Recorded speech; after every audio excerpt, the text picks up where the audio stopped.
O Rabi Yoshua ben Hanania, um grande sábio do Talmud, diz que um dia uma criança foi mais esperta do que ele, ou que deu uma lição para ele, né? Tirou uma com a cara dele também, podemos pensar assim. Hoje você, hoje você vai descobrir o que aconteceu. Eu sou Yair Alon e esse é o Zohar Diário.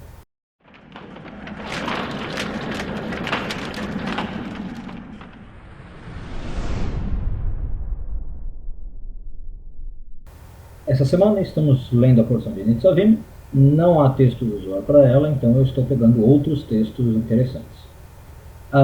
Eu trouxe um trechinho do Talmud para discutir com vocês. O Rabi Yoshua ben Hanani, um grande sábio, conta que uma vez ele estava andando pela estrada, indo para uma cidade que ele precisava ir, e ele chegou nessa estrada no meio de uma bifurcação, dois caminhos. Né? E aí tinha uma criança, por acaso, ali na bifurcação, ele perguntou para a criança, você sabe me dizer, por favor, qual é o caminho para a cidade? E a criança falou assim, olha, esse aqui é o caminho curto mais longo, e esse aqui é o caminho longo mais curto. O Rabi Yoshua ben Hanania, não sei, não ouviu bem, não prestou atenção, falou, tá, vou pegar o caminho curto, né? E foi indo. Quando ele chegou, sei lá, no meio do caminho curto, um pouco antes, ele começou a ver que não dava para passar. Tinha assim um monte de arbusto, buraco, uma mata fechada, galhos, era assim impossível passar por aquele caminho. Então ele pegou e voltou, né? Voltou atrás, voltou para o começo da bifurcação. E a criança ainda estava lá.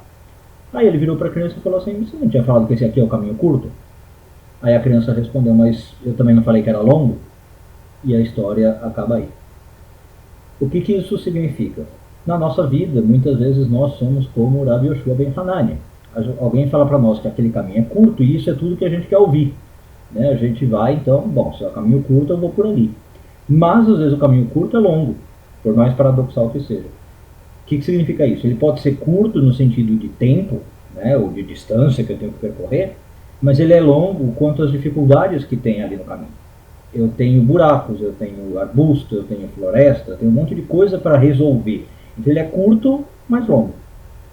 Por outro lado, às vezes o caminho longo, que a gente às vezes nem quer ouvir, não quer nem prestar atenção, ele é longo, realmente, a distância é maior, o tempo é maior, mas ele é curto no sentido, não tem dificuldade naquele caminho. É um caminho reto, liso, asfaltado, não tem buraco, não tem floresta, não tem galho, não tem perigo nenhum. Então ele é longo, mas ele é curto.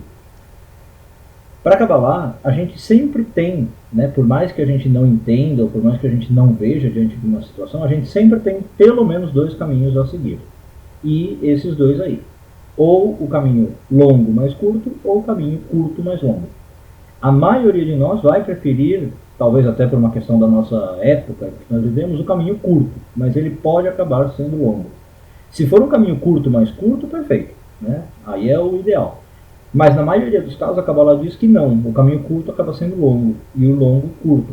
Então é interessante a gente aprender dessa lição a escolher o caminho certo. Para a Kabbalah o certo seria pegue o caminho longo, mas curto. Por quê? Porque a Kabbalah está sempre preocupada que a gente viva uma vida mais leve, uma vida mais alegre, mais feliz. Isso é o caminho longo mais curto. Né? Então pode demorar mais, mas eu não vou ter problema naquele caminho. Aquele caminho não vai me dar estresse, não vai me dar problema, medo, angústia, nada disso. Eu vou tranquilo. O outro, às vezes, eu quero acabar ganhando tempo, mas há um custo emocional. Né? Ele é longo do ponto de vista emocional. Um bom dia a todos.